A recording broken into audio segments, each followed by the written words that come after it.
Hey there, Knicks fans. How you doing? It's your boy, Jonathan Macri, coming at you with another episode of the Knicks Film School Podcast. Very excited because you guys know my favorite special unexpected pastime is when I get to talk to, he's as good an arm out of the bullpen as there is, really. Ooh, wow. What do you want to say? I don't know. No, that was good. That was like you threw a baseball reference. That was, you know my heart, John Macri. Thank you for that. Well, is it a compliment to say that you are late career Al Leiter? No. I don't need 100 and I'm much more efficient. I don't need 150 pitches to get through 5 innings. I was about to say, I will always remember a game where he was at 100 pitches in the 4th inning, but because he did some middle relief there for a while, right? I don't think so. Well, I mean, you're asking me to remember the latter stages of Al Leiter's career. The very latter stages. So that's unfair. I want to say he went to the Yankees for his last stop. Yes. And if he did do middle relief, it wasn't for long. So I don't know if that's the guy I want to be. How about this? Let's just go with Eckersley. See, I was gonna say, let's just go with a good reliever out of the bullpen. You know, you're Eck. I'll be Dennis Eckersley. Sounds good. For those of you who don't know who Dennis Eckersley is, I'm not going to tell you to Google it. Just trust us. He was a good reliever. Hall of Famer, Dennis Eckersley. Eck is one of those like transcendent sports names, though. Like even I hope. Look, I know who he is, so that's true. Something. That's true. Although I was once a baseball fan. That's the thing. There's like a cutoff where you did follow baseball. So if I threw like a Clay Holmes at you, I was about to say you could name forget about middle reliever. You can name literally, I think, any reliever in the sport right now, and I'm not sure that I know who they are. Literally just said Clay Holmes, so don't know who that is. Yankees closer Clay Holmes. That's great. Yeah, he's actually really good. I'm sure good, awesome for Yankee fans. Yes. I'd probably say Andrew Claudio, your name, and also why you are coming in out of the bullpen. So a little behind the scenes. We are recording this at 3:36, the time says, on Friday afternoon. And that is because, a couple things. One, you have a wedding to go to. My cousin's wedding. Yes. Shout out Ryan, who I mentioned on the last pod. There you go. And also because, we were planning to do a cap or no cap with Jeremy for this episode on a particular individual who currently plays in Dallas and whose dad now works for the New York Knicks. But Jeremy, for anybody who heard Cream from Wednesday night, you'll recall that Jeremy was getting a little sick. His sickness has unfortunately worsened. He tried to muster up. He was going to give a go of it, and then he woke up this morning and he's like, nope, not happening. So and credit to Jeremy for like the text we got yesterday. Yes. Of like, screw it. It was aggressive. We'll do it live because it was when the news of the Knicks hiring Rick Brunson then gave him like you know what? This is actually perfect timing because now Jalen Brunson is everybody's mind. And unfortunately, it's probably going to take a week. And look, because we're recording this on Friday, when you're hearing this on Monday, Jeremy might be fine. But yeah, he might. This is also like he was going on vacation this week. So like schedules were supposed to make it so that way we were recording ahead of time. But as we said the last time, John, the people demand content. So we will not leave you episode-less here on this Monday. But in 2 days. Yes. But the benefit of this portion of the season is that you like we're not yet at like if this was hold on, let me get my bearings together here. If this was 2 weeks from now, right now. So let's look at the old calendar. So 2 weeks from right now will be June 17th. At that point, we will be under a week from the NBA draft. I would not feel comfortable going at this in this manner in 2 weeks, maybe even next week. But I feel like we're still in enough of a fallow period where, the finals are happening, like the season is not over. Once that's really the line of demarcation. Once the season ends, whether it's with the Warriors or the Celtics holding up a trophy, like then you got to be on the lookout. But like for right now, it's like we got the Rick Brunson news. That's enough to dig into, and then maybe some draft stuff. Speaking of which, I thought of you. You're going to appreciate this. Okay. Your Kings. I really should get their names we should get their names. The Kings radio hosts that we mentioned with Brendan Nunez at the end of last week, who were like, yeah, sure, Fox for Randle, that you liked to reference this last season and that I made fun of you for. They went back on their soapbox and they said, one of the hosts, I saw this on Twitter, I really should get this person's name. It's the only radio station in Sacramento, I'm sure. And was like, the Kings are not trading the fourth pick unless it is for a massive, blow them out of the water package. Okay. And if they don't trade it, they're going to take the best player available. I saw that on Twitter a little earlier today. Oh, well, there you go. That player that they were talking about must be Julius Randle after how glowingly they talked about him at the trade deadline. Look, the spirit of the reference I keep making to that. I'm never going to let you. Well, like it has a lot to do with bubbles. It here in New York, we view the Knicks roster a certain way. Deuce McBride is untouchable to some people. He is a G League throw-in to outside of New York. You know, like really, Deuce McBride is where you're drawing the line. Okay, like enjoy watching a guy who has not progressed to the level of being a consistent NBA player in a rotation yet. I think Quentin Grimes is probably even the better example, because I think most Knicks fans would like, okay, we have to part with Deuce. We have to part with Deuce. There are a lot of Knicks fans. I don't even think it's crazy because I'm kind of one of them.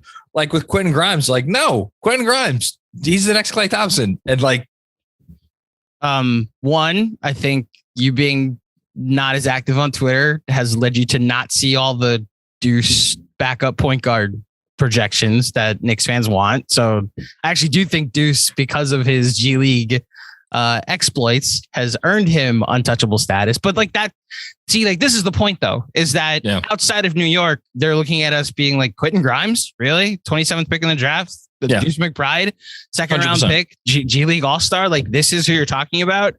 And if you go outside, how do they view our roster? Like the reaction to the Rick Brunson hiring yesterday, for us, it was like, oh, that's not just smoke. Those are some embers to this fire that we're seeing. And then you go look at Mavs Twitter and they're like, this means nothing. Like that's a Tibbs guy. Like you're not getting Jalen Brunson. And there's one specific Mavs fan that was like, if they want to do a sign and trade, give us RJ. That is the mentality of other fan bases outside, which is why I'm glad we've been getting people from other fan bases to give us their perspective and not our rose-colored glasses at everybody on the roster.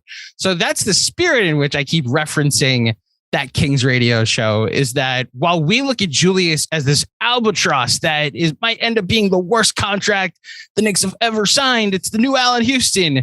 Oh, come on. I never said that. But like, but my point is, there may be Knicks fans that view it as like, if he's on the roster next year, is a failure no matter what. Yeah. And outside, they might be looking at it like, oh, an all-star from 2 years ago, the former most improved player, a guy that was second team All-NBA a year and a half ago. Yeah. Like, yeah, we'd love to get him on our team for our own distressed asset, like a De'Aaron Fox or whomever it might be. My point is, it's more about perspective that I keep bringing that up than anything else. I like how that was good. That was a good job by you. Well, so remember we had Jeremiah Jensen, the guy from Utah. Yeah, sure. You didn't even ask what it, and this is where like, I didn't know if you should have or not, but like, I think it was implied because it should be like, you didn't ask him, is there a Donovan Mitchell trade to be had without including RJ? I wasn't going to even go because down of course there is. Of course there isn't. Of course there isn't. You're not getting Donovan Mitchell right now unless RJ Barrett is headlining the trade package. And it's why when Knicks fans go like, we want to pair RJ with Donovan Mitchell, I'm not sure. It's like, well, then you guess you don't want Donovan Mitchell yet. Like, at least not right now with 3 more years of control. So I'm happy you went down this road. We'll get back to the Brunson thing in a second, because I want your take on it and I want to give my take on it as well. Mm-hmm. This to me is this conversation we're having about the cost of doing business. I believe, with all due respect to Kings Radio, I believe this is going to come up. I don't know if it'll come out publicly, but I believe it is going to come up, if it has not come up already, in terms of moving up to the 4th pick. And, I wrote about it a little bit at the end of the week. I pitched a 3-team trade in which it's the Blazers and the Kings and the Knicks, and the Kings only moved down from 4 to 7 and the Blazers only moved down from 7 to 11. And it kind of hinges on the Blazers like wanting Julius Randle, which you listener, your guess is as good as any of ours. But it's basically I have the Knicks giving up this year's pick. Okay. A future 1st round pick. Knicks pick or Knicks and the Dallas pick? Both picks, both and lightly protected future Knicks pick that will probably I think it could come down to like what the protections are next year. Do the Kings want it to convey next year? Would they want it to convey, further out into the distance? How would the Knicks view that? All those sorts of things. But a future first, like you're giving up a future first. And of course, Julius Randle. And I wrote, I'm like, honestly, I don't even know if that would get it done. My point though in writing it, and I think my take on this draft as I'm learning more and more about it and getting a little bit more into like Ivy and the possibility of getting this guy and what he could be, there's a real opportunity here. They're going to be able, I think they are going to have an opportunity to trade up. The cost might be a lot, but the way I'm starting to view it, and I want your take on this, is sometimes you get a guy at the top of the draft who doesn't matter what you offer. Like when Derrick Rose was the number 1 pick in the draft, didn't matter what anybody was offering. The Bulls weren't trading that pick. The Wizards, or maybe the Bullets at the time, I forget, weren't trading the John Wall pick. Mm-hmm. The Grizzlies were not going to trade the John Morant pick. Like there were a few other sorts of these guys that it was just like they were going to, there was no realistic, maybe no trade period, but certainly no realistic trade.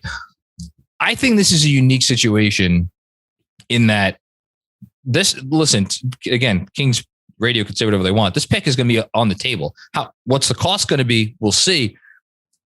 I think this is going to be the defining moment of the Leon Rose era, tenure, mm-hmm. Whatever you want to say.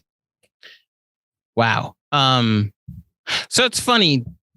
The biggest takeaway that I had from our conversation with Brennan was like 4 is absolutely getting moved, like that's what he thinks. That's what he thinks. Like he wasn't really impressed with any of our offers and like Julius Randle, but I wonder if, the news out of Portland makes it curious that they are looking to they're on Dame Lillard's timeline. So they're not looking to get a rookie and hope he turns into a guy that can play next to Dame. Maybe a Julius Randle makes more sense. And then you've hinted at this for a while, that the 3-team deal in which Portland at the end of the day leaves with Julius Randle.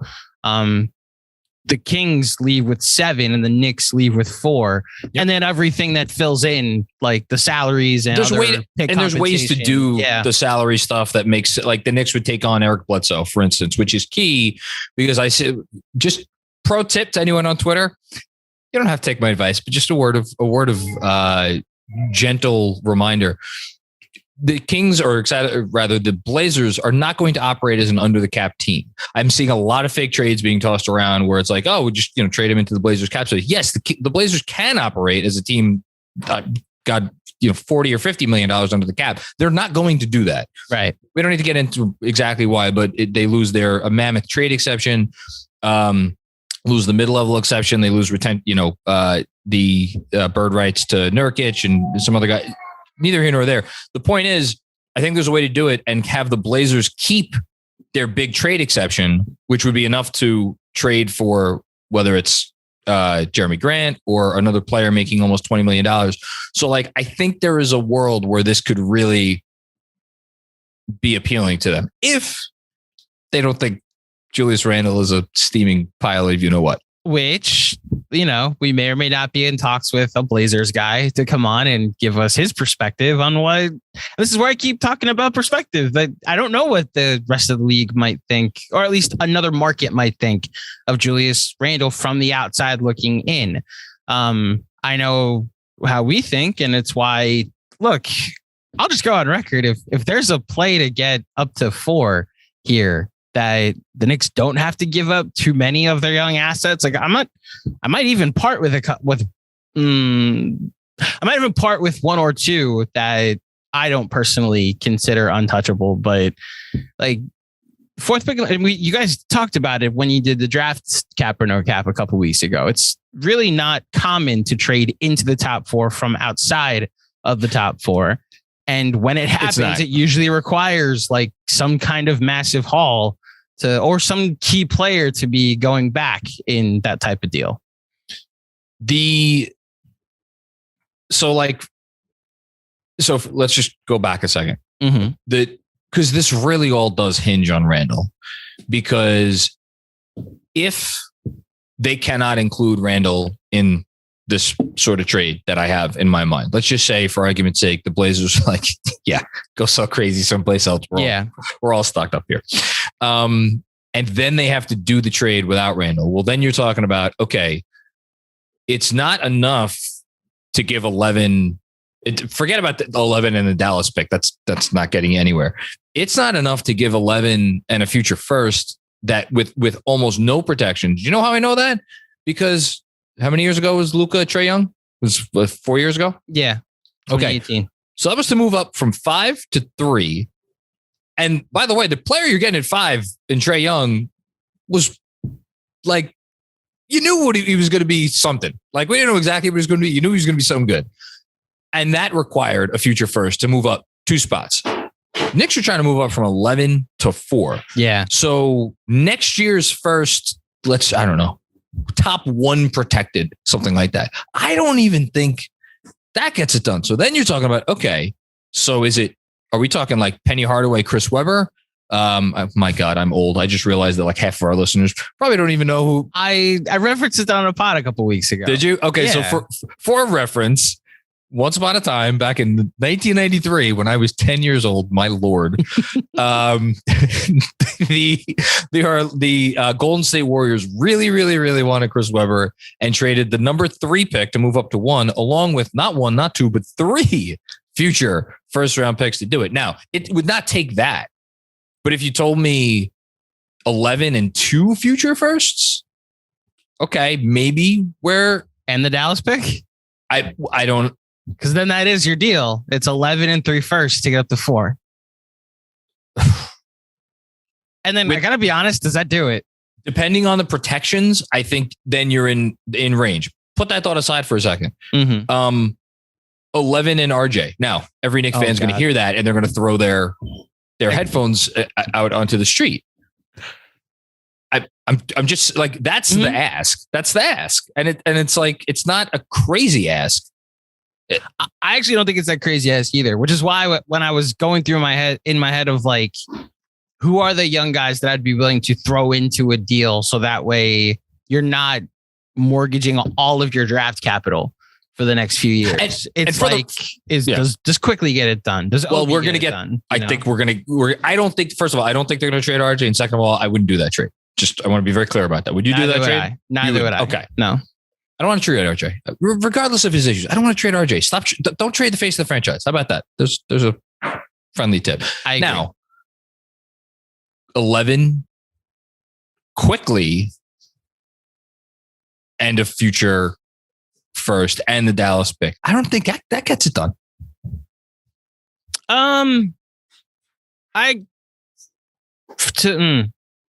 So it's quickly 11. A future first, and so it's quickly in 3 firsts for 4. Yeah, I think that 11 would get it done. I think would get done. Depends on the protections on the future pick. I mean, so how much are you protecting the future pick then? So again, this is where we could sit here and talk we're blue in the face about this, but this is why I wanted to have this conversation, because like, if you're the Knicks,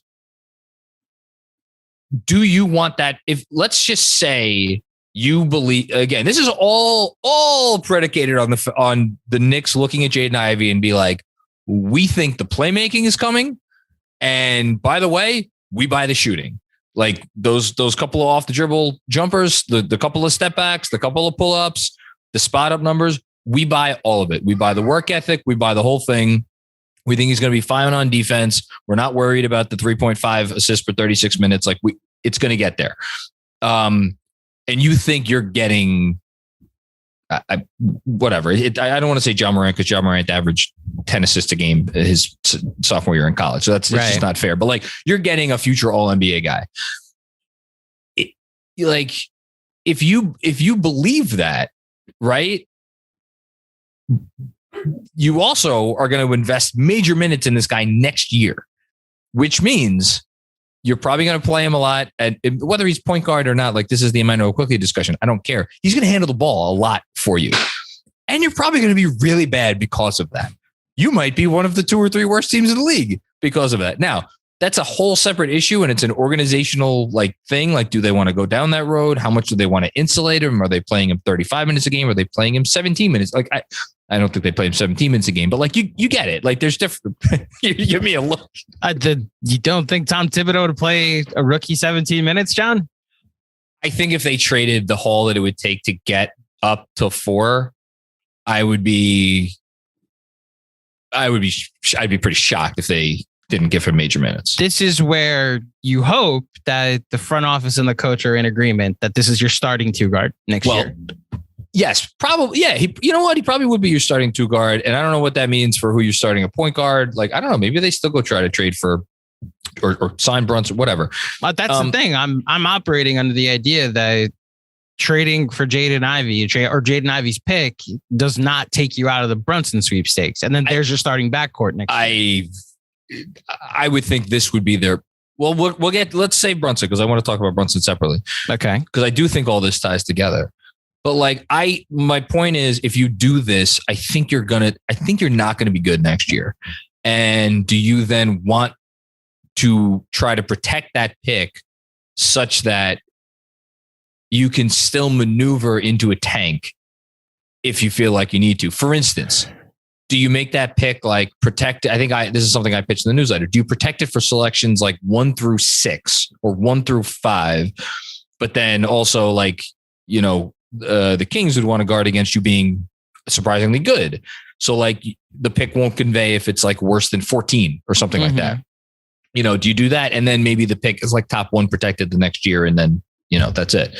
I don't know. Can I just jump in? Yeah. Doesn't the Stepien rule stop you from trading next year's pick? No. I thought you can't trade picks in back-to-back years. And if you're trading 11, you can't trade the 2023 Knicks pick, right? The Stepien rule sees it. So they wouldn't let's say they agree on the trade tomorrow. They wouldn't execute the trade until after the draft takes place. And as long as you don't execute the trade until after the draft.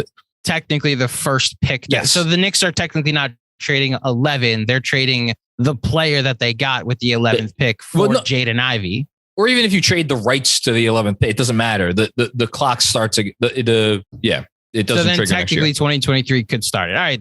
Just a clarification. Because I know just in case anybody else was out there, like the Knicks can't trade next year's pick. The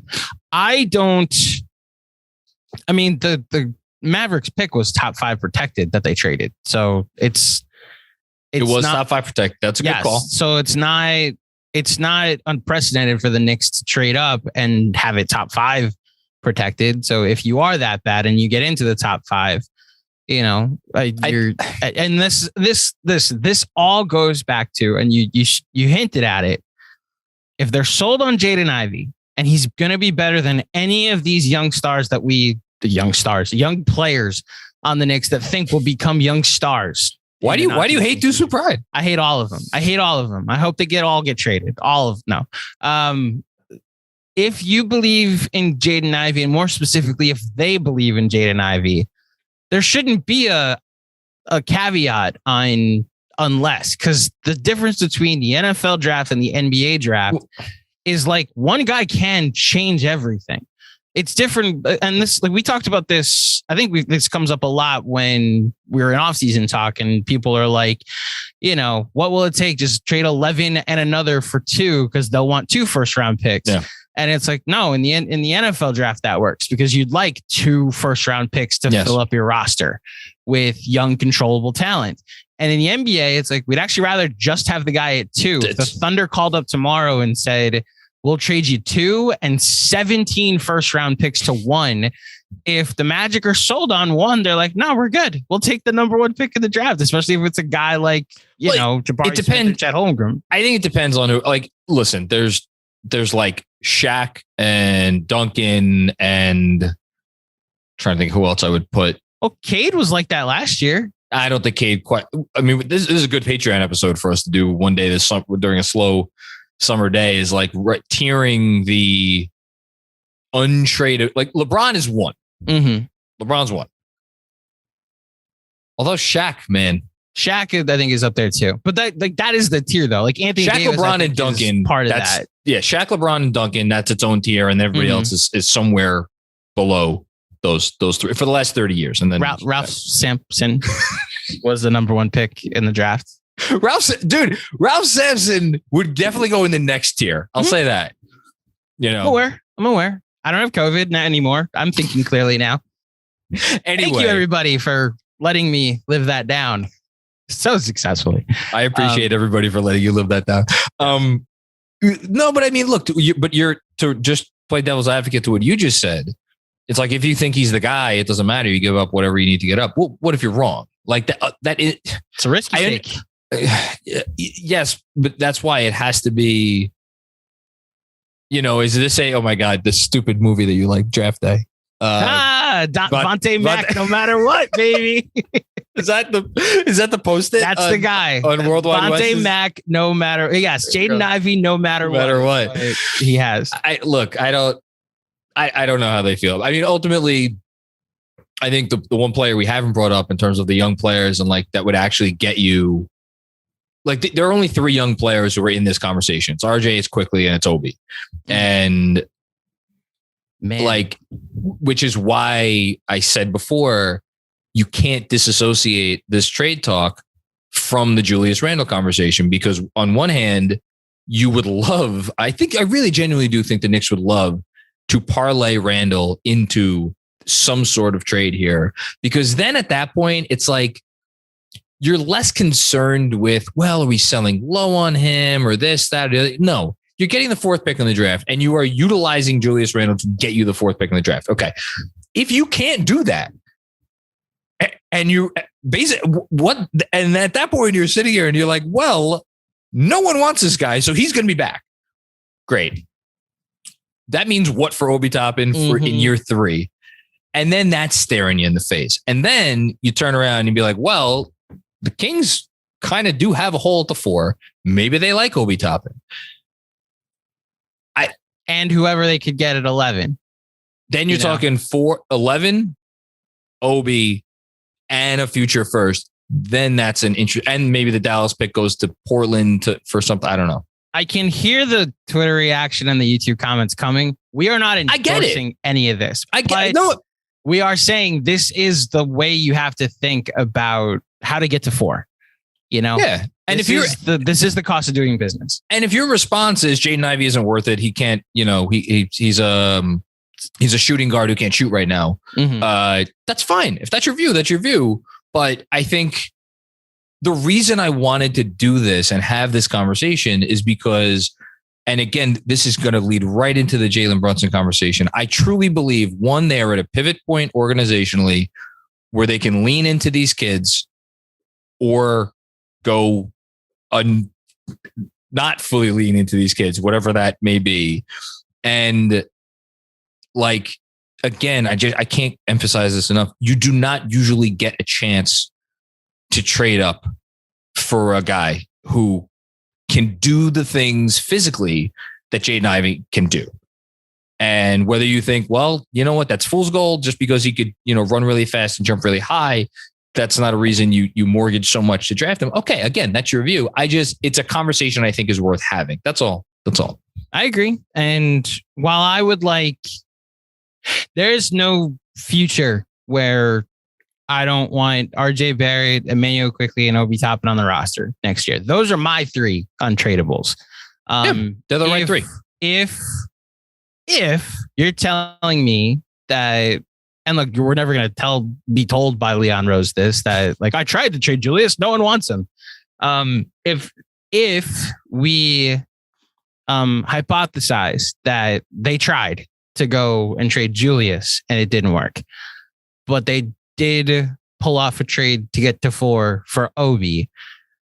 I wouldn't like it, but I would understand, like, you're taking a big swing at 4 and thinking that Jaden Ivey is the guy, and that maybe he brings out something better in Julius Randle, which I have no idea if that's even possible, but that is the swing that you're taking, which I will not like it, but I will understand. So to me, and yes, this is going to transition directly into Brunson, because to me, so then you're looking at a team with, okay, Randall's on it. Okay, RJ's still on it. Theoretically, you probably still have some of the vets on it. And then you have this kid who you've just given up a lot to get, and you don't have a pick coming, and you're still ostensibly trying to win games like now, like when, and yet he needs on-ball reps, whether it's as the nominal point guard or not. That doesn't matter. You traded everything to get the kid. You're putting the ball in the kid's hands a lot.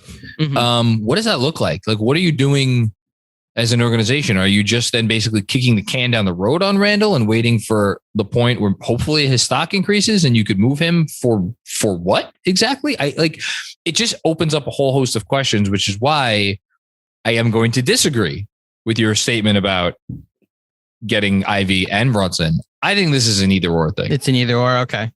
I see them, if they're going to go in this direction and go big or go home with Ivy, I almost think it depends on whether they can include Randle in this. There's a part of me that wonders that, because it doesn't make as much sense. And if you can't, then is your move to be like, all right, we're going to go big to try to get Brunson, who, by the way, and this is where we've been getting to, I don't think the hiring of Rick Brunson means that Jalen's definitely coming here. Why not? Why would it? Maybe he's close with his dad. Maybe the timing of it is what's confusing to me. That, like, make this hire after free agency if it doesn't matter. The timing of it being like, we've brought your dad in now here because we know Jalen's coming, I agree the timing is curious. Yeah. Is it a possibility that this has been in the works for a very long time and they were just merely waiting until Dallas got eliminated so as to not cause a distraction? Why would it matter if he's not coming? I guess my point is, again, to be very clear, I think him being hired increases the chances of Jalen Brunson coming. It certainly doesn't decrease the chances. Mm-hmm. I mean, if anything, it increases the chances. But, like, all those folks in Dallas Twitter who were like, he's a Tibbs guy. So what? They hired him. Like, I think there's some validity to that. He is a Tibbs guy. He's coached under Tibbs in 2 stops. Tibbs' only other 2 stops. And there have been rumors about him coming. I've heard rumors myself about him coming here since, for probably more than the last year. Yeah. I don't know. I mean, does it mean they're definitely going to get a meeting with him? Sure. But, like, Jesus, were they not going to get a meeting? Like, they were going to get, like, right? Weren't they going to get a meeting anyway? I'm with you on the skepticism that, honestly, that the Knicks are ever getting anybody. I don't mean to be a jaded Knicks fan, but the 2 most meaningful free agent acquisitions that they've made pretty much since I've been watching the team is Amari Stoudemire and Julius Randle. And, like, because Melo they traded everything for him, and with Amari, they had to include a 5th year that nobody was willing to, which is why it's always confused me where it's like, well, he didn't run away from the spotlight of New York. It's like, or he ran to the only team willing to give him 5 years. So, like, the guy actually choosing to go to New York just, like, has not happened a lot other than something else has happened, like an overpay. You know what I'm saying? Yeah. And with Jalen Brunson, he'd be turning down what seemingly appears to be a contender that also appears to be a team willing to now spend because they're a contender. Oh, they're going to they're going to give him the money. Right. So like if it's not going to be a bidding war, it's got to be that it's Kyrie wanting to go to Brooklyn over Boston. I want to go home so bad. I want to go to play with Leon Rose and my dad and all these people that have been in my life forever. We have to hope that means so much, because I don't think it's going to be a bidding war. I think he will get a gigantic offer from Dallas, and he'd have to want to turn that down. He'd want to have to turn it down playing with Luka to go play with the Knicks. So, two things. One, keep in mind, not you, just everybody generally, where the Jalen Brunson conversation started. I'm not talking about like beginning of the playoffs. What? At the beginning of the playoffs? I'm talking about during the season. Oh, okay. Before the playoffs happened, and I'm not talking about the Leon connection or the connection with his dad or any of that stuff. I'm talking about like when people were first like, well, how could the Knicks get him? It's like, well, what if the Knicks are just willing to throw a lot of money at a guy who the Mavs are not willing to pay because of tax concerns? That was the thing, right? There was a sentiment at the time that the Mavs were going to be willing to give him, I don't know, something close to 15, right? In the low teens. And that if there was a team that came after him big and offered a number that started with a 2, well, obviously the Mavs, in all likelihood, were not going to match that. That conversation is done. Yeah. So whatever advantage you had at that point is over. To me, it's more about, does he want to get out from under the shadow of a guy who is always going to be like Luka Doncic is going to have a 35 usage rate from now until probably the day he retires. And Jalen Brunson's only going to, and if I had to bet, I would bet that the Mavs are going to figure out a way to bring in another guy at some point. So like, I don't know. Does it matter to Jalen Brunson to try to make an all-star team? If it does, I think he should come here, because I think the chances are higher of it here than anywhere else. Especially, the East has gotten better. So actually, I don't know if it's easier. Although LaMelo and Fred VanVleet made all-star teams last year. So maybe it is easier to make it in the East. Point is, I agree with you in the sense that the financial advantage you thought that you were going to have, because you could just throw him the most money, is gone. And I go back to, you just have to hope he really wants to go play in New York, because maybe he's fine being a second fiddle to Luka. There is security in the fact that you're going to be in the playoffs every year, especially if you're going to get the financial security from Dallas anyway. It's why I think the conversation that we're having is appropriate, that these are the two swings that the Knicks can take. Yeah. Otherwise, we're looking at, Chris has been throwing Tyus Jones around. Otherwise, we're looking at like that is the Knicks move, that they sign nobody, which I will spoil this. One of Jeremy's future cap or no caps was a doomsday plan of like, they sign nobody. What if they bring back the exact same roster next year? Well, hold on. Just to be very, very clear for anybody who may not be as in tune with this stuff, the question about who they sign is a lot less interesting than who they acquire via trade or who they draft, because they only have they're going to have it unless they pay a price to move off of salary, which the only way they're doing that is if that's the only way they could get Jalen Brunson, because like Dallas is being stubborn and they can't engage in a sign and trade, but Brunson wants to come here. Like, they only have the mid-level exception to spend $10.3 million.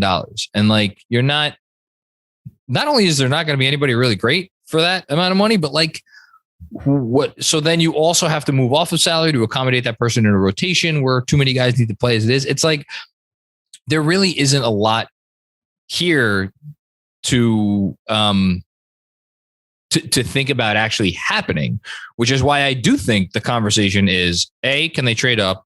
B, can they sign Brunson? And then there is a C in my mind. And we just talked to Caitlin Cooper about him. And I think that's Brogdon. I think you're really not giving enough.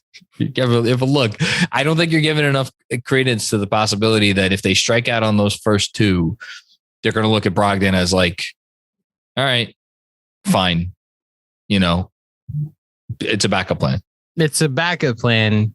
So, which is how Caitlin put it, by the way. Yeah, that's literally how she opened it. Man, I don't mean to repeat the last time we pivoted to plan B of us talking and saying my biggest thought is like, what is Randle still here? But the 180 that Julius Randle stock has taken and how it's changed literally everything about the course of this franchise. Adding Jalen Brunson to All NBA Julius Randle is an enticing offer. Adding him to this version of Randle that we're stuck with is not. And it's why for him, he's probably thinking the exact same thing.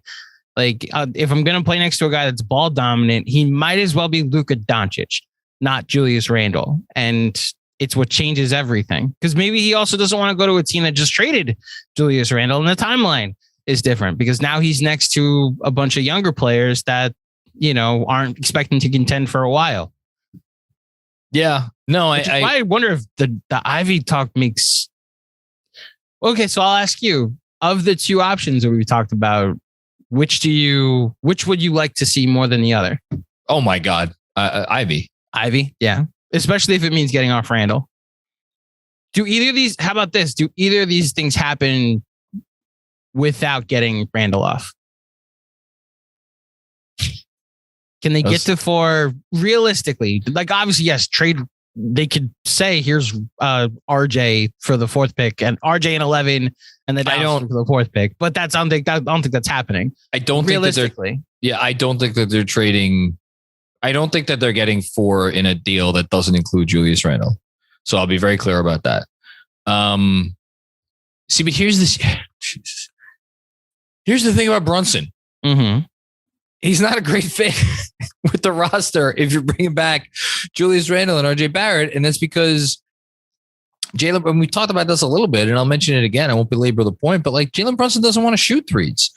He is not a guy that takes off the dribble jumpers. He's not a guy that pulls up. He's a guy that will, like, if you pass on the ball and he's behind the arc and they're playing 10 feet off of him, like, yeah, he'll put it up and he makes enough of those. But that's not why you're signing him. Like, you're signing him to have the ball in his hands and to do what he does well with the ball, which is drive and like work the paint. And the reason he could work the paint is because he's surrounded by shooting in Dallas. He's not like a really good catch and shoot player, though. Wasn't he really good on catch and shoot threes? Yes, the numbers are good. The volume is low. And that's, if you like, all you had to do is watch him in this year's playoffs. Like, that's not what he wants to do. You know, I'm not saying he can't improve there. He can certainly improve, but I don't think that's what his preferred MO is. I think if you're paying him this amount of money, you're paying him this amount of money to be one of the engines to your offense. And that means doing the stuff that all the highlights show, like getting into the paint and doing the fakes and the jabs and this and that, and like creating buckets in a way that doesn't look a whole lot like anybody else in the NBA when they create buckets, but by God, it works for him. But how would it work with Randle and RJ here, who are two guys that, like, again, RJ likes to operate in the paint. Randle should want to operate in the paint, but like, again, that's why the Randle of it all, just like it kind of cocks up this whole conversation. It's the number one question of the offseason. I hate to repeat our last conversation. It just continues to go back to, well, what happens with Julius Randle? It's why he was the number one. He was 2.0 for cap or no cap, the first player that we focused on. It's the branching out point of every move or direction this franchise can go is what they're able to do with Julius Randle this offseason. And it's why, look, I respect that there are people that are more patient and are willing to see if they do nothing this offseason, how that plays out.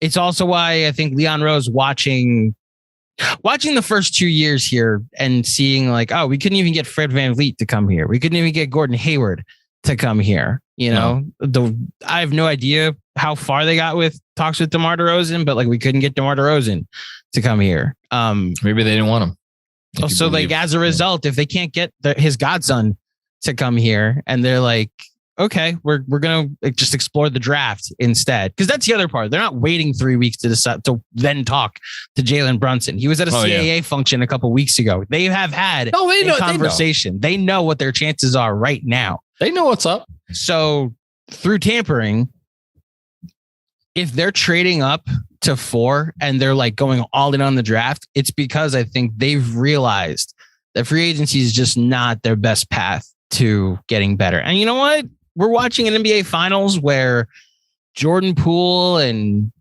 Marcus Smart and Robert Williams and, you know, obviously the future Hall of Famers on both teams are all drafted by the teams that are featuring them. And the free agent signings are Al Horford and Andrew Wiggins.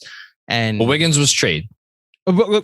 Fine. The supporting cast are how that they got better through trade and free agency. And maybe that is the direction they should pursue and build around a core of RJ, Jaden Ivey. Man, if Leon pulls off Jaden Ivey, RJ Barrett without Jaden Ivey without trading the 3 guys that I mentioned. Yeah. Obi quickly and like if it just cost Julius Randle and picks, I don't think it's impossible. I really don't. Then I'll I'll start carving the statue now. I really will. I would help you in that endeavor. Just what do you one think more happens? Well, that's my last question. What do I think happens? What do you think happens? Honestly? Yeah. I think they wind up trading for Brogdon. Oh, you're still playing C. Yeah. Okay. Because I look, I'd love to be wrong. I'd really like to be wrong. I don't want Malcolm Brogdon on the Knicks for reasons that I think should be obvious. That said, I think they're going to look at the situation and they're going to be like, okay, Randall can't be worse. He was in a bad headspace last year. The version that we saw of him was literally the worst possible version you could ever get. He will be better. He will be in a better mental space. He will produce, maybe he won't hit 40% from 3 again, but he's not going to look like the guy who just like was despondent at times last year. And like, clearly something was wrong. We don't need to get into whatever that may or may not have been, but they'll look at Randall and say he's going to be better. They're going to look at RJ and they're going to say RJ is going to be better. And they'll be like, okay, that's 2 guys who could have some gravity. You know, not perfect, not ideal, but they got some gravity. And if we could add a point guard who can shoot, give you a little off the dribble game, drive and kick, drive and make, although it is big enough so we could switch. Maybe here's one for you. How about trading for Brogdon? Part of the calculation is we're going to switch more. And now, talk about famous last words. Now we're finally going to see more of Obi and Randall together. How about that one for you? Hey, I like them apples. How do you like them apples? So you are living in a fantasy world where Obi Toppin and Randall ever play together under Tom Thibodeau. I don't think it's likely, but would it shock me if that was part of the cut? Because like, what is Tibbs' value? Tibbs values rim protection. Yes, he values rim protection first and foremost. But let me rephrase. No. He wants to keep people out of the paint. Okay. That's what he wants to do. He wants to keep people out of the paint. And if they get to the paint, let me rephrase that even again. He wants to prevent people from scoring easy baskets in the paint. Whether that means you keep them out of the paint or whether that means once they get in there, there's going to be a deterrent. I don't think that's as important to him as like he believes you don't give up easy baskets. That's it. You just don't give up easy baskets. He'd rather live and die with the 3, which we've seen them do obviously for 2 years now, than give up easy baskets. There are different ways to skin that cat. That's the only thing I will say. Yes, I think he'll, but then again, we haven't seen him on a team without Mitchell Robinson on it. This factors in here too. What if Mitchell Robinson departs? Then they'll get another center that'll play more than or maybe they look at that as like, okay, well, now we're left with these options. We don't have the Mitch option anymore. You know, and that is honestly, I think they probably start Nerlens Noel, and I think they would probably play Randall and Obi some. I think then, you know what? There's your 8 minutes a game. Mitch goes, Noel stays, Sims stays, and I think you see Noel for 25 minutes a game, Sims for 15, and then Obi and Randle together for 8. This is Groundhog's Day. We were talking about this last offseason. He's not playing Obi and Randle together. That's just not happening. I know that it took Fred Katz being like, there's a religious thing going on here for it to finally like click, but Tom Thibodeau is not playing. And he also said it throughout the season that it's more than just like my belief in rim protection for Tibbs. It's like he doesn't want to tire Julius out because he thinks so highly of him that he's guarding other teams' centers. I think, hold on with that. I think you're going to see a difference there too. Because I think, again, my little supposition about what they are thinking, I think part of that calculation is that they're going to have a sit down, or if they probably already have had a sit down with Julius in which they're like, look, some things have to change for this to work. And, I think he'll play less minutes. I think his role will be adjusted. And I think you're like, if him and Obi are back, I for the life of me, I cannot fathom a world where we're seeing more of like Obi's getting in for 12 minutes. Well, I just don't see it. Will that do it for you then? My prediction of last season that'll make you turn on Tibbs? I don't know if that would be a Tibbs thing as much as no, it won't make me turn on Tibbs because that's an organizational fault. Okay. Because either the organization screwed up by not planning for this, or they have a coach who's not listening to them, which is a group problem. In which case you should fire him. And I'll be the first person to say you should fire him, but that's not me turning on Tibbs. That's me turning on. Yeah, I get it. Okay. Because you can't control your coach. Like, what the fuck are we doing here? So that's I agree. My most blame has fallen on the front office for not like what, like I haven't agreed with the sentiment over the last couple of days with the trading up to 4 rumors that there's a portion of Knicks Twitter that's like these dumb wins got us cost us a chance. Like I don't agree with it, but like maybe if they did pivot to the young guys sooner, we would at least. That would have won more games. That's the thing. They actually were low-key tanking with the veterans playing. So you actually probably hope that the kids didn't play. The point is, like, there should have been a plug that was pulled earlier in the year. That was pulled. Listen, my biggest frustration was less about like they're losing, and it's more like, why am I watching 40 Alec Burks? Why am I watching 30 Taj Gibson? Andrew, no one's disagreeing. I'm not disagreeing. But that's the point, is like this has to come up from up top because Tibbs coaches a certain way. Yeah. And if they say your job is safe, play Jericho Sims, play Emmanuel Quickly 35 minutes, play Obi and Randle together, then maybe he pivots and is like, all right, my job is safe. I will figure out a way to do this. And that just never happened. I'll tell you this. They will talk themselves into Brogdon, Fournier, RJ, Randle, whichever center, with Rose back, with Quickly here, Cam, or I don't think Cam's coming. I really don't think Cam's coming back. I'd be actually surprised if Cam's coming back. Grimes, Obi, Sims. Am I forgetting anybody? Burks. No. Burks is gone in that scenario. Oh yeah, he was in our lives so much and we just forgot him. So I think Burks is going to be gone. Burks would have to. Yeah, Burks. I think Burks is. They're gonna figure out a home. Let me rephrase that. And I'm stealing from Jeremy because Jeremy has said this, I think, explicitly in a past podcast, if not multiple past podcasts. Rose or Burks. One of those two is not going to be back. As for everybody else, and then Cam is kind of in this like weird. Again, at this point, I actually think I'd be surprised if Cam was back. But then again, that depends on what they get for. In any case, I'm getting off track here. I think they would talk themselves into like, we could be right back at it. Like we won. How many games did they win last season? 37. 37 games last season with that version of Randle, with Kemba, with Rose playing 25 games. You don't think they're going to be able to talk themselves into we're a playoff team if we tried out this lineup? Play-in team. because I don't think they realistically would be able to talk themselves into the top 6 seed, you know. But wait, hold on. Can I wait a second? What? You don't think they would look at it and be like, we could be better than the Cavs? The Cavs didn't make the playoffs last year. So I'm putting hold on, let me remind myself. So the top 4 are the top 4. 5 was Toronto. Yeah, 5 was Toronto. You're asking, did they think adding Malcolm Brogdon makes him better than the Chicago Bulls? Yes. Which has all their Zach LaVine stuff.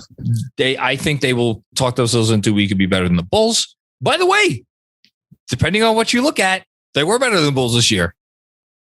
I look at wins and losses. Okay. If you look at net rating, I mean, fine. I just think the Bulls also fell off a cliff because of injuries, which they could do again. But then you're also saying, okay, the Bulls are out. Are we better than the Cavs? Are we better than Brooklyn? Are we better? They're not going to be better than Brooklyn, but I think there's your 6th. Okay, so maybe 7. Maybe they talk themselves into we're hosting a playing game. Is hosting a playing game a success compared, especially if you're maximizing veterans on this roster? Well, that gets into the what are we doing here? What are we doing here? What is the point?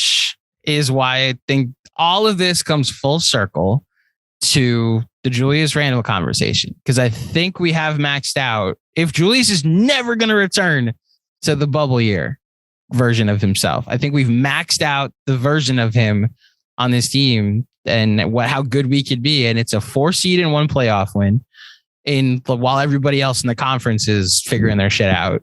And then, you know, we probably should pivot to something younger that might have a higher ceiling. Or again, I'm just, this is I wish I had a hat. I should get a hat that says devil's advocate. Mm-hmm. Playing devil's advocate, putting myself in the position of someone who wants to talk themselves into a different scenario. You go the route that I just explained. You win 43 games. You get the 7 seed. You win that game. You take someone to 6 games in the first round, and then you trade for Donovan Mitchell next summer.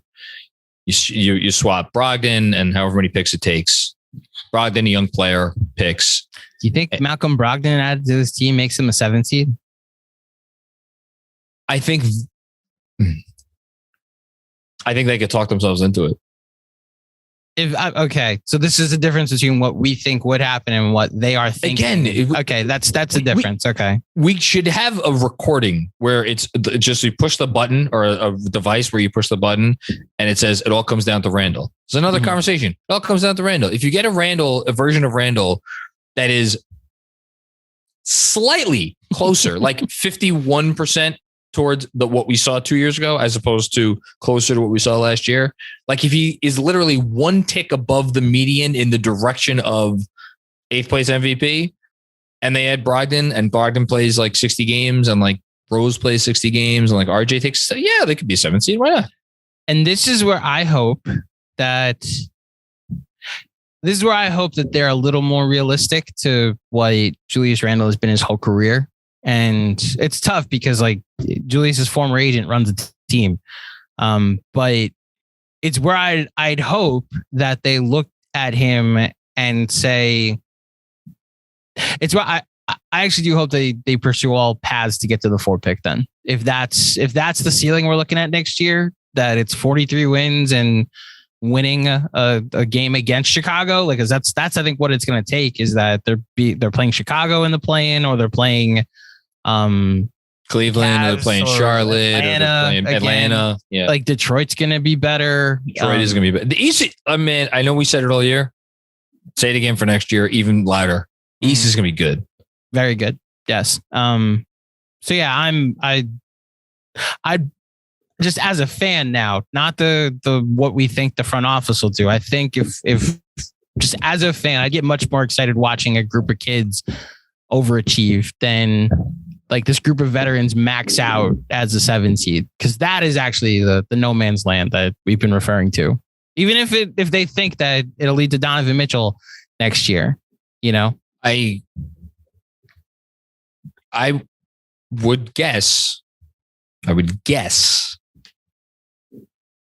that they already have a sense of where the Mitchell thing is headed. Mm-hmm.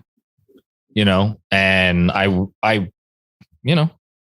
wonder how much that plays. Now, listen, to make a decision based on the whims of a guy who's 2,000 miles away is probably not very intelligent. Right. But, I have to think all of this stuff plays into it. At the end of the day, I'll go back to what I said before. I think they're at a pivot point. I think this is quietly, sneakily a massive, massive offseason for the team. And they could do a lot to set themselves up. Or let me rephrase that.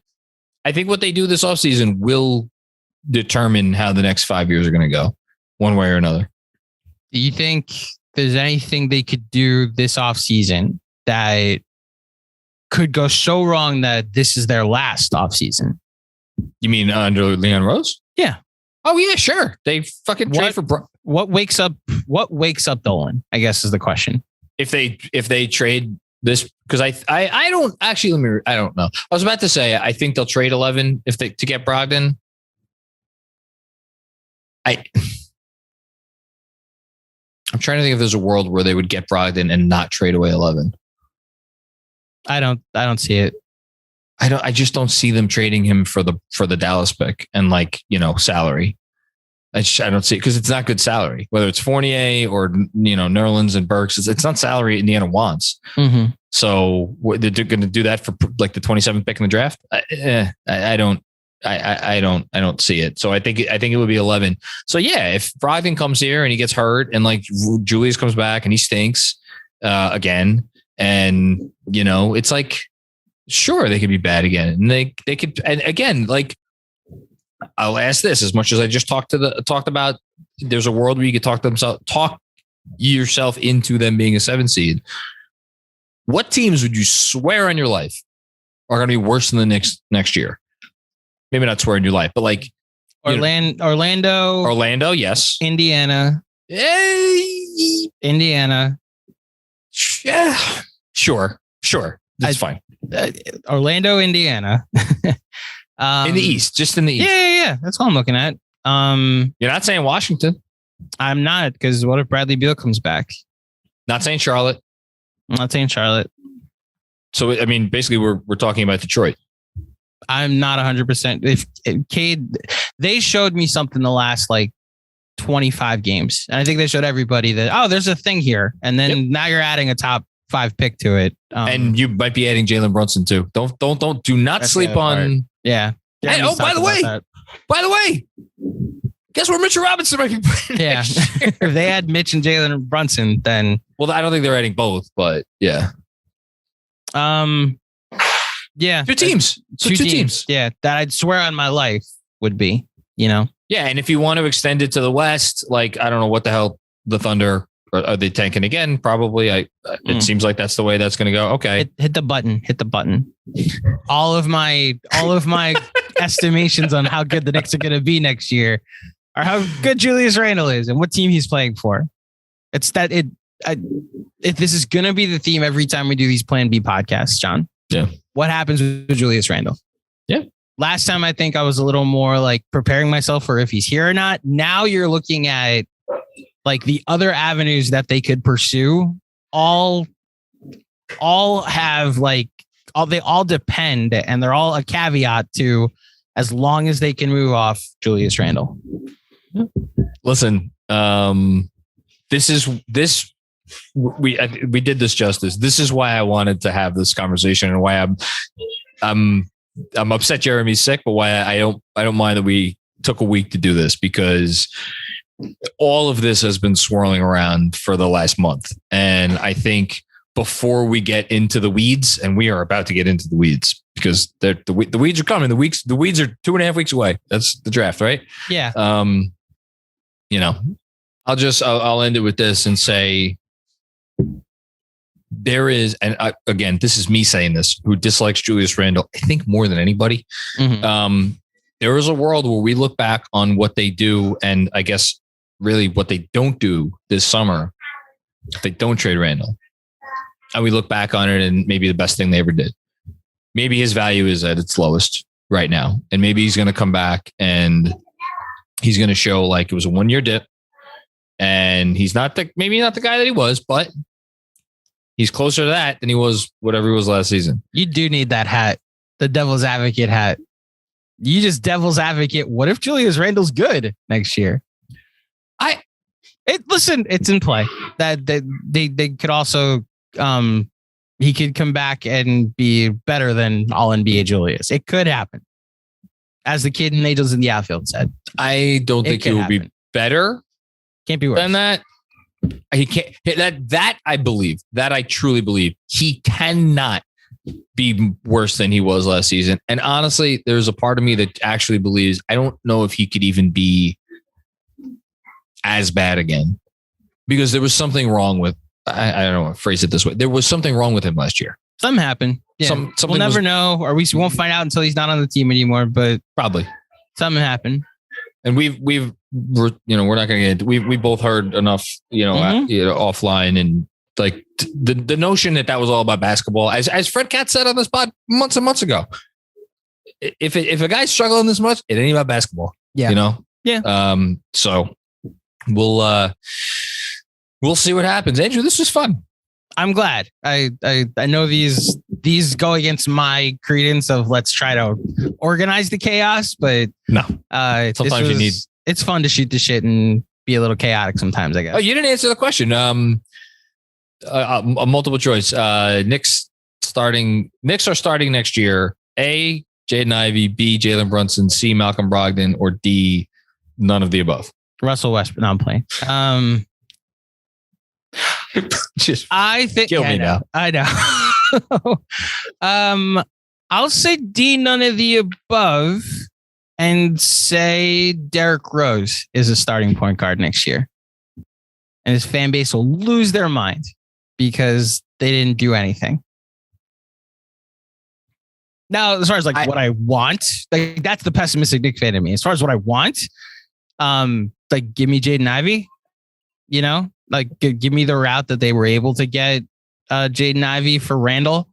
But as far as, I got to be honest, the Rangers are in the midst of a pretty miraculous and special playoff run.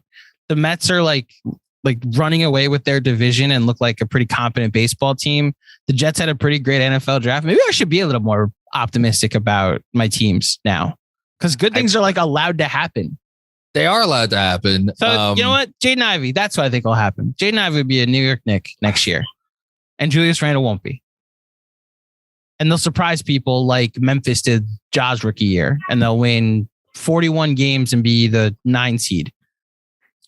If they are a decent team after making a trade for Ivy, I mean, then you build the statue of Tibbs. Yeah, because I think that guy's he's gonna struggle. Again, if you put the ball in his hands, which I think they have to. Anyway, RJ will take a leap too. So will Quickly, and so will Obi. Why do you hate all of them? I was about to say why. Oh, you didn't mention. Why do you hate Cam Reddish? Well, I do hate all of them, but why do you hate the other 3? Terrible. I think that's it, Andrew. You did a great Eck impersonation. I did a great. I filled in well in middle relief. Awesome.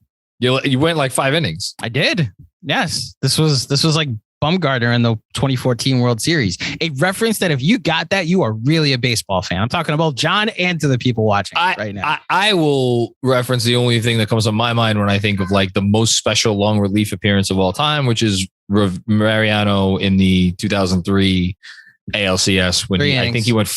Didn't he go 4? Pitched 9th, 10th, and 11th. Boone hits a homer in the bottom of the 11th. Okay. Yeah. I won't challenge on that. Regardless, a closer pitching 3 innings is pretty nuts, especially against that Red Sox team. That closer wasn't because he pitched 2, not routinely, but he pitched 2 a lot. But any closer, that's the thing that clinched him LCS MVP that year was that he they were not they were not taking him out of the game for. I was about to say, you know why mid relief, you know why I thought it was 4, because I remember there was some story or interview or something afterwards where he said I was going to go back in if I needed to go back in. So that was what I remember, because I listened to WEI that night. That was back when I was listening to other markets. This is when I realized you could find other markets on the internet. And they were all thinking that we just had to get through one more inning of Mariano. And then the Yankees middle relief was kind of suspect because Clemens got knocked out in the third inning. So like maybe we were literally at an inning away from maybe making this happen. And then Boone tees off on Wakefield. Who came in relief of Clemens? Mike Mussina. That's what it was. Yes. God, it was Mussina. The Yankees went with their rotation for the rest of the game after Clemens got knocked out. Mussina was the low-key MVP of that game. Mm-hmm. Then David Wells pitches the 8th inning. First pitch gives up a home run to David Ortiz. It's 5-2. And then the rest is history. Oh, there you go. Oh, man. Okay. Baseball. It's baseball season. That quite literally is baseball season. All right. Thanks, everybody. Thank you, Andrew. Thank you. And feel better, Jeremy. And one more congratulations to Ryan. You're a married man. We're not going to listen. I'm being optimistic here. You are a married man. At this time when this episode is dropping, you're a married man. Yes. And of course, thank you everybody out there for checking out another episode of the Knicks Film School Podcast. Don't forget, drop us a 5-star rating if you dig the show. Leave a review. Tell your friends, tell your family, subscribe, all of those things. And we will be back with more fun and games before you know it. Peace out.